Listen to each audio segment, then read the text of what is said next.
Hey everyone, it's Mace1370. Today we're going to talk about the upcoming Trippo Limited banner. Very exciting. Before we get into it though, please make sure to like, subscribe, and hit that notification bell. Also, please see the video description below for a link to my Discord. Alright, so tomorrow we're getting the first of a kind Trippo Limited banner with Cerise, Landy, and Diene. We've never had a banner like this before. It's going to work a little differently than the banners you're probably used to. While banners in the past have had pities, this is a new type of banner that will give you coins every single time you summon, and once you get 100 coins you can select an artifact of your choice. Once you hit 120 coins you can select a hero of your choice. So a lot of flexibility here. If you're a early game player, mid game player, late game player, there's probably going to be reasons to pull on this banner, and we'll go over all of that. I think first we'll just do a quick little mini review of each hero, how to build them, how they're used. That'll give us a framework of how to talk about them, in terms of whether or not they'll be useful for you as a player based on where you are in the game. So let's go ahead and start with Cerise. Cerise is a ranger. She is typically built as a speedy debuffer. I think for Molas you want to get the effect chance on S3 at least, and the turn cooldown on skill 2. And then ideally you want to get all of the combat readiness skill ups in her skill 1. I have not got her to 10 friendship yet, so I'm just waiting on that to get this final skill up so that I can be efficient with my Molas.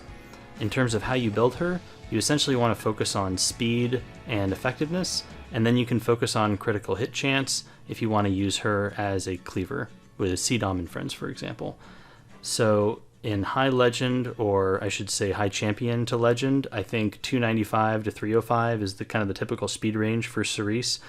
I haven't really been using her recently. I've been testing other heroes, so this isn't like these numbers here are not what I would use, to gauge like that level of play. This weapon, and the helm and pretty much everything on her is basically just rolled for speed. If I used her with a cleave team, I would just get some crit chance on the boots here to round out that 100% crit chance, and that'll let her push, CDOM up and enable the rest of your team. So. For early game, mid game, and late game players, early game players I define as players who have either not got Wyvern 13 on farm or who've just got it on farm. Mid game players have been farming the Wyvern 13 for a little while, and they're just starting to get into PvP, maybe Arena or Guild War, and they have all the rest of PvE on farm, like Hell Raid, Hall of Trials, all that stuff. They can do that easily. And late game players are ones who have they have a roster that can successfully engage in all forms of PvP, not necessarily saying that they do that, but just that they have the capability of doing that. So for Cerise, for early game players, I don't think she's a must pull. I think that she is a good hero in PvP later on. She's a staple meta unit right now for a lot of team compositions, but for early game players she's not really going to impact you at all, since all her strengths are in PvP. She doesn't have a ton of PvE uses. I do sometimes take her into Hall of Trials. That's a PvE setting where I've used her. Sometimes when Rangers get buffed and you want a bunch of heroes that have dual attacks to pull in, a hero holding the Hall of Trials artifact, for example, to get a really high score, you could use her in that way. The other PvE setting I've used her in is the Hell Queen achievement, the Dagger Sakaar one, where you have to use 4 Rangers, I think, to kill Hell Queen. I think I tried her in that, and if I remember correctly, I did not use her in the final run because she gives too many debuffs, but I can't really remember. But I did try her a few times in that, at the very least. So for her artifacts, I think Miss Confile is a really strong option because it gives defense break, and her skill 1 pulls in an ally to attack, so if Confile procs, you're essentially def breaking a target and then getting a dual attack into a def break, which is really huge. But there are other options that you can use with Cerise. I think that people used to run Oath Key before she was buffed. Now she doesn't have elemental disadvantage on her S3, so not much of a reason to do that anymore. I don't really have another copy, but you could use Guiding Light. That's another strong option for Cerise. The artifact on her own banner actually is Guiding Light, so you could use that as well. And barring that, you could use, I suppose, other ranger artifacts that just kind of give, dual attack chance and stuff like that. Let's take a look and just see if I'm missing any off the top of my head. Yeah, the ranger artifacts are a little lacking. You could give her Song of Stars, theoretically, if you wanted a target debuff and you didn't have Miss Confile. It's kind of a budget Confile in that way. You could give her Sash if you're using her in a cleave team. So yeah, those are, I think, the options for her, more or less. So that covers Cerise. Next up, let's talk about Landy. Landy's down here. we're going to talk about the heroes, and then we'll talk about the artifacts, whether you should pull those or not. So here's Landy. I think this is a pretty decent build for her. Ideally, you want her around 200 speed, or maybe like 10 speed faster than where I have her. I have her pretty bulky with good damage, though. I think ideally I would sacrifice maybe a little bit of attack and maybe a little bit of health to get this speed up to like 190, 200. I think on the ring here I don't have a speed roll, so hypothetically if this HP roll was speed, then you could do that. That'd be one way of building her. Note that she's not on speed set. You don't have to build her on speed set. I think that's a stat efficient way to do it, but you get a lot of crit set from farming wyverns, so why not use it on some heroes? That's kind of my thought process, and if you can get the stats you're happy with, then that's fine. And any hero that you're building under 200 speed, you can make that happen on non-speed set, just with speed boots. So the artifact to build Landy on is, I think, Guiding Light by Landslide. This is definitely the best in slot for her for RTA purposes. It really increases her survivability and makes her a complete menace and a terror, to be honest, since her damage ramps up really quickly. If you don't have Guiding Light, then you could use Proof of Valor is another option. I've seen some people run Bloodstone. Seems kind of more like a meme to me. Some people use Wall of Order as well, but I think most find that she's too squishy to be able to pull that off. The setting where you could use Wall of Order would be if you're using her on Arena Offense. It's just a generic artifact to increase her damage, and she's usually not under much of a threat on Arena Offense, since you're just playing against AI teams that aren't going to focus her necessarily. So you could use it in that setting. And for that setting, you would also change your build up to make her more damage focused, probably. I run this build on Arena Offense, and it works just fine all the way through Champion, but I don't really push normal Arena really at all. So that's Landy. In terms of whether you should pull her or not, she's primarily a PvP hero, so if you are early game, I think you can pass on her, assuming you're free to play. If you are a mid game or late game player, then I think she's definitely a must pull, because she's a really strong PvP unit. But if you're early game, it's going to be a really long time before you're going to get to the point where you can build her and use her. And if you're free to play, you just don't have the resources to pull everything, right? So this is kind of from like a perspective of if you don't have any of these units and you're kind of new to the game, free to play, I think she's skippable just because you don't have the resources to get every single one of these units. Obviously, if you have the resources to get all three, I would just get all three because they're limiteds. I always pull limiteds if I'm able to. For what the reasons we've basically seen, Landy and Cerise both got buffed because they're limited, so that's why you want to pull them. Alright, so that was Landy. Next up we have Diene. She's the oldest one of the three. I have her also on an RTA build. I think that I could probably sack a little bit of effect resistance in this current meta and push her speed up to like 230 or 235, but I'm happy enough with this build. I think it works well. She's tanky, which is the main thing that you want, and pretty fast, so she can turn cycle. I know a lot of people have been trying to build her even faster to be able to get buffs off and stuff before units like Arbiter Vildred use their cleave, S3s and such. But I think in the current meta, that's not really... there's not really much of a point of doing that. And the reason why is because those units, they always come partnered with some other unit that is going to enable them to get first turn, like Basar, like Cerise, Tywin, etc. They're going to do something to you to disrupt you and make their RB go before your Diene is just going to naturally take a turn, like a CR push or something like that. If they're just running a team comp that lets you S3 before RB, then I guess that's good, but it just doesn't seem, that's not how RB's really being run right now, in my experience.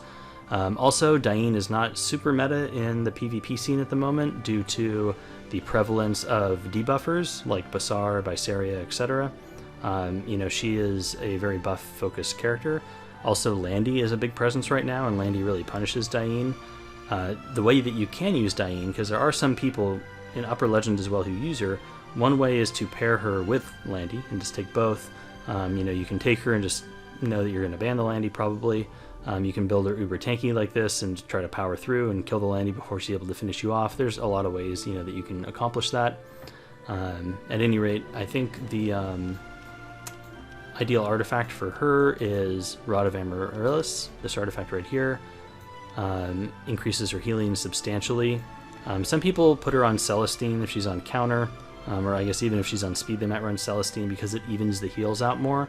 Her skill 1 does not heal, so if you give her Celestine, then that's going to give you a heal on the S1, it's going to give you the barrier on the S2, and then the S3 is going to give buffs. So it's kind of, I guess it spreads the healing out a little bit more if you look at the way her turns cycle. I think Rod is just better personally. I think that you can burn, if you really need to increase your healing output, you have that option. Celestine doesn't really give you that benefit, I suppose. I think Rod also just it heals for more, so I think Rod is better personally, but some people disagree. So Diene is a PvE powerhouse. She's really, really strong for that. So if you're early game, Diene could help you. That said, she's not necessary. There's a lot of heroes that can work in PvE, and if you are really strapped on your resources, don't feel like you need to pull her to be able to do like Abyss or, Raid and stuff like that. In the past, she was one of those types of units where you really wanted her to be able to progress through PvE, but now we have many other units that make that content a complete joke, like Tamarin, for example, so don't feel super pressured like you have to pull her. But she would be very useful and will help you out in PvE if you're a new player. If you're a mid-game or late-game player and you don't have her, I think she's worth picking up. I would kind of put her the last of the three, though, depending on how many resources you have. She's good, and we've seen her be meta in the past and then go out of the meta and kind of come back and go out, depending on what other heroes are strong at the moment. And when Diene is meta, I mean, she's incredible. She can really dominate games. I have taken her in games, and she is single-handedly won just by keeping, my team constantly buffed, reducing damage with, crit resistance and giving attack buff, providing massive amounts of healing. She generates a ton of souls. But just right now with Landy and all the buff strippers and stuff, it's just not really her meta. But we've seen the meta shift quite a bit, so I think she'll be coming back at some point, and is therefore definitely worth picking up. In terms of molas, kind of going a little bit out of order, you can see what I've done here. You basically want to get everything except for these last two damage ones are pretty irrelevant. If you're swimming in molas, I guess you could plus 15 her, but it doesn't really seem super worth it to me. Alright, so that's Diene. Let's talk about the 3 limited artifacts really quickly. So Landy's is Wall of Order. I can't think we briefly touched upon this in terms of how you could use it for her. In terms of it being a must pull, right now it's not. We don't have a ranger that really, really, really wants this artifact and nothing else. So at least for the immediate future, this is not a must pull. Again, this is the big disclaimer that if you have the resources, you should just get all limited stuff anyways. But if you are pinched for resources, then I would rank this one as not necessary. The other artifact, let's see, we have Diene's artifact, which is complete garbage. Maybe it'll get buffed at some point. I think we even got this for free in the event. I didn't pull any when I summoned for her, but I think we got this through the side story when Diene was released last time. It's basically a Rod of Amaryllis that just does less, like less healing. It does heal all allies, but the net total healing is lower, and it's just not great. So it's kind of like a budget rod. If you get one of these on the way, while you're summoning stuff, and you're a new player, it can be just kind of a filler artifact for a Soul Weaver on your team until you get something better. But don't waste resources on it if you don't have to, or if you don't have them, I should say. All right, so then the last one is Landy's artifact, and that's Cerise's artifact, and that's Guiding Light. And this one is a definite must pull. I don't care if you're early game, mid game, or late game. I think you want one copy of this artifact for sure. And I would put this above any of the heroes as well, honestly. This is an artifact that has completely shifted the meta. It is absurdly overpowered. It's just really strong. So if you can only get one thing, I would grab this. And if you have the resources, I would get 3 copies. 2 would be fine as well if that's all you can manage. But I think 3 copies is a solid number to have. And then you're going to probably max 1 with bottles. So I'm using bottles on mine right now. So I'll have this one maxed when the banner comes out. But you want one maxed for a unit like Landy, who really needs to be in stealth because she's vulnerable. And a unit that you're going to be using over a longer battle. The other ones that you get, you can just leave at plus 15. And you're going to use those for heroes that are going to be like speed openers.